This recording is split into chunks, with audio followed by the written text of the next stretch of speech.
ভগবানকে সেবা দিয়ে আমরা অনেক উপাচার দিয়ে ফল মিষ্টি ডালা সাজিয়ে কি হবে দিয়ে কোনো লাভ নেই। ভগবান কখনো কোনোদিন বলেননি আমাকে নামি দামি মিষ্টান্ন দাও, নামি দামি ফলমূল দাও, আমায় দেবে আমি যে দুটো বস্তুর ভিখারি, আমি ভক্তের দাঁড়ে দাঁড়ে ঘুরে বেড়াই ভিখারি হয়ে, এই দুটো বস্তু পাবার জন্য, সেটা হলো ভক্তের ভক্তি আর ভক্তের চোখের জল। আমি কিচ্ছু চাই না। কোন ভক্ত যদি চোখের জলে মুখ ভাসিয়ে একবার বলতে পারে হে গোবিন্দ আমার কিচ্ছু নেই, সবই তোমার, তুমি শুধু আমার হও, আমি এই দুটো বস্তুই চেয়েছি আর অন্য কিছু চাইনি। সখারা আমরা গরিবের ছেলে, আমাদের বাবা মা যখন গোচারণে পাঠাতো কৃষ্ণের সঙ্গে নামি দামি খাবার দিয়ে নয়, যা কিছু পাঠাতো গরিবের খাবার, ভগবান কৃষ্ণ সেই খাবারগুলো নিজে পেতেন আর নিজের খাবারগুলো ক্ষীরসর নবনীছানা সখাদের খাওয়াতে। তারা আজকের বিলাপ করছে, কেন ভালোবাসলে, ভালোই যদি বাসলে তবে চলে গেলে কেন? আমাদের মুখের এঁঠো খাবার পর্যন্ত কেড়ে খেয়েছো, যুগ যুগ তপস্যা করে পাওয়া যায় না।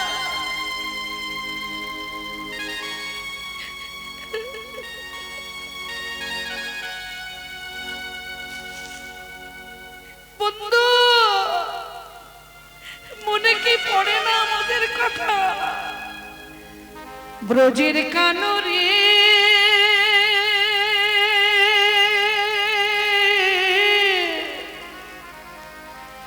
কোন দুঃখে তুই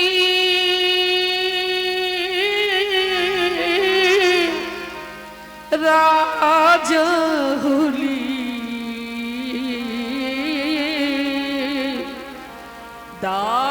দ্বারকাপুরে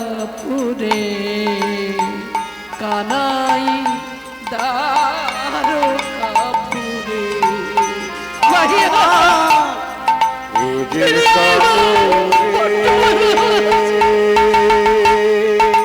আমাদের খুব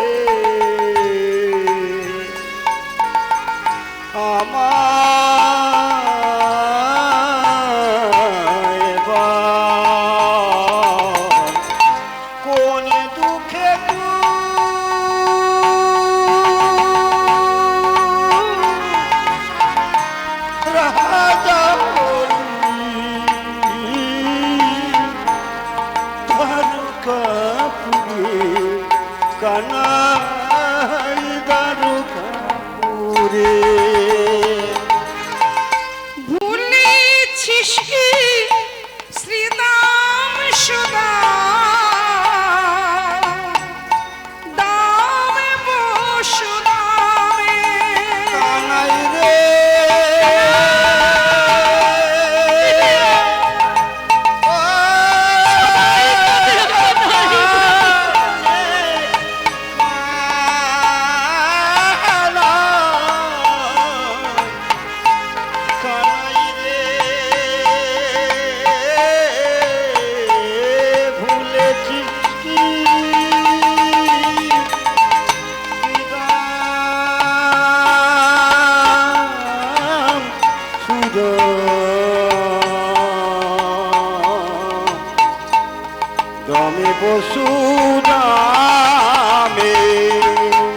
কোন দুঃখে তুই রাজা হলি ভাই রে দ্বারকাপুরে কানাই দ্বারকাপুরে ভাইয়া ব্রজের কামরে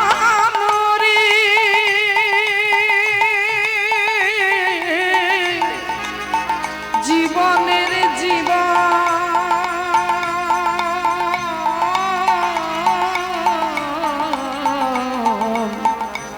ভাইয়া রে ফিরে আয় বৃন্দাবনে।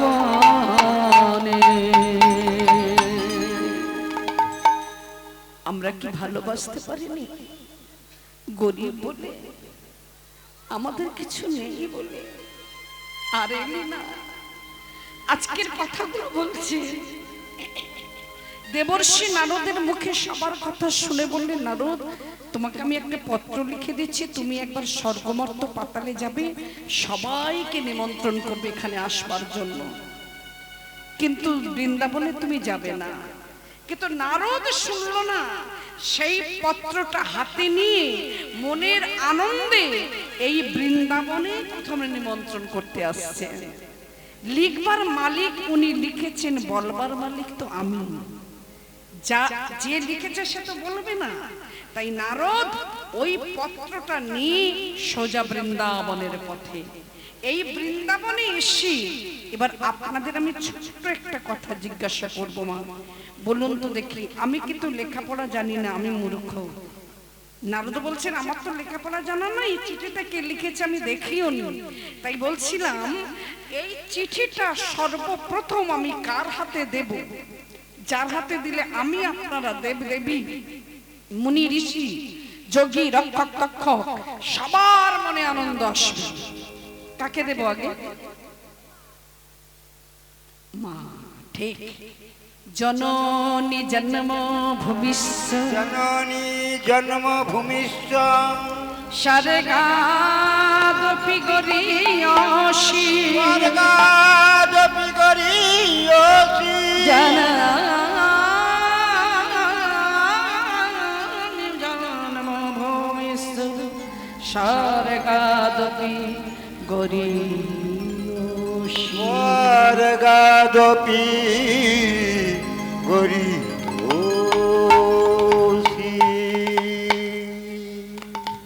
নবনীর ভণ্ড তেল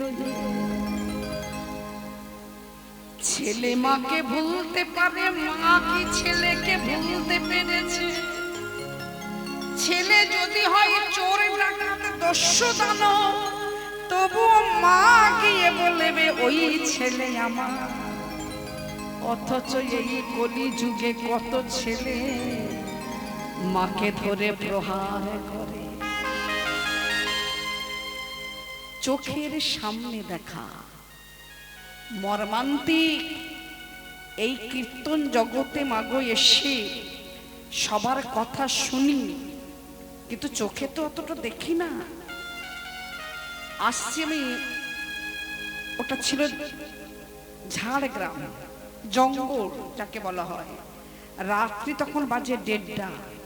দাদারা বলছেন এত রাত্রিতে যাবেন না। আমি বলি ঠিক আছে আপনি যাই না, ভগবানের নামে যাব তো, মারলে উনিই মারবেন দাদা, চিন্তা করবেন না, গান আছে ধরতেই যাবেন আগামীকাল। যখন আসছি গাড়ির লাইটটা যখন পড়েছে, দেখছে কিছু একটা তুলছে আর পিছে রাস্তায় ফেলছে, কিন্তু কি ফেলছে সেটা বুঝতে পারিনি। প্রথমে স্বভাবতই বাবা ভয় হয়। এটা বলছি কেন, এটা বলবার উদ্দেশ্য কেন? যদি আজকালের ছেলে মেয়েদের একটু চৈতন্য হয়। কাছে আসতে চাইছেন না ড্রাইভার, আমি বললাম ভয় নেই চলো না। গিয়ে দেখছি বৌমাটি পাশে দাঁড়িয়ে আছে, আর ছেলেটা মাকে তুলছে আর আছাড় মেরে ফেলছে।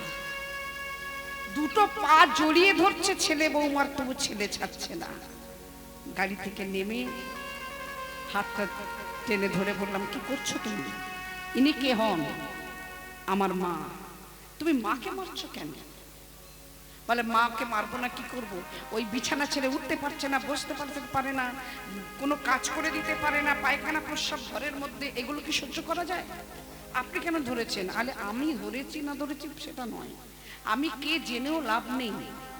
তারপরে যখন কপালের দিকে তাকিয়েছে দেখছেন তিলক সেবা, বলেন আপনি কি কীর্তনীয়া? আমি হতে পারি, চলো ঘরে চলো মাকে নিয়ে। হাত ধরলাম, ঘরে গেলাম, বলো কোথায় কি আছে ওষুধ আমি লাগিয়ে দিয়ে যাব। যা ছিল লাগিয়ে দিয়ে ছেলে বৌমাকে কাছে ডেকে হাত ধরে বললাম, জীবনে যদি কোনোদিন প্রতিষ্ঠিত লাভ করতে চাও, জীবনে যদি দুবেলা ভালো মন্দ না জুটু খেতে চাও, তাহলে মাকে এইভাবে মেরো না। যেদিন তোমার মায়ের চোখের জল পড়বে জানবে মা অভিশাপ দেয় না, ওই চোখের জলটাই হয় তার অভিশাপ। হরি বল, হরি বল, হরি বল। কখনো কোনোদিন কোনো মা বাবা ছেলেকে অভিশাপ দেন না, দিতে পারেন না। 10 মাস 10 দিন এত কষ্ট করে যাকে পৃথিবীতে নিয়ে এসেছে, সেই মা কি পারবে ছেলেকে অভিশাপ দিতে? কত কষ্ট, কত যন্ত্রণা, এটা কি বোঝে না? এটা কি জানে না এরা? ছেলেটা দেখি ঠিক 15 দিন পরে আমার কার্ডটা নিয়েছিল, ফোন করলো, দিদি জীবনে আমি অনেক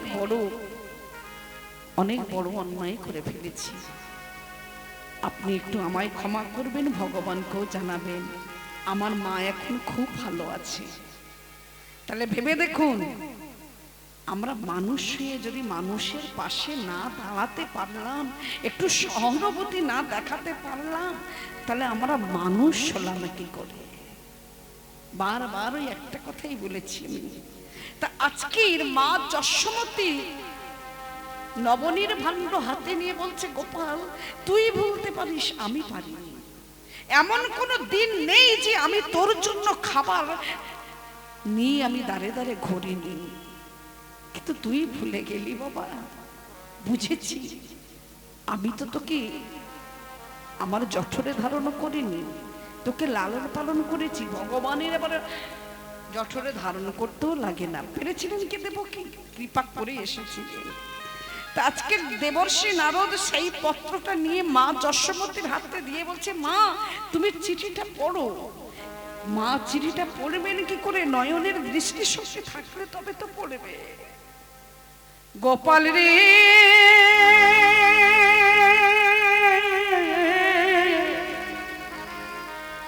এতদিন পরে বুঝি তোর মাকে মনে পড়েছে। আমি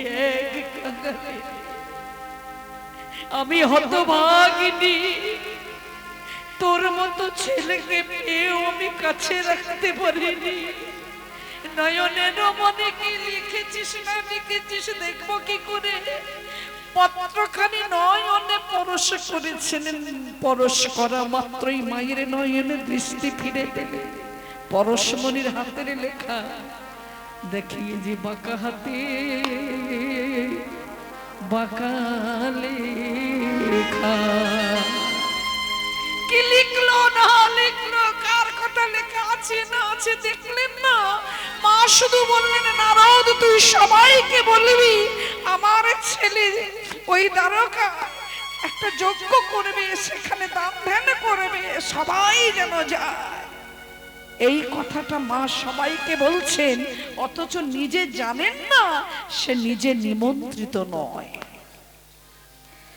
দেখতে দেখতে সখা সখী রাধারানী স্বর্গমর্ত পাতাল বৃন্দাবন ব্রজবাসী সবাই নিমন্ত্রিত।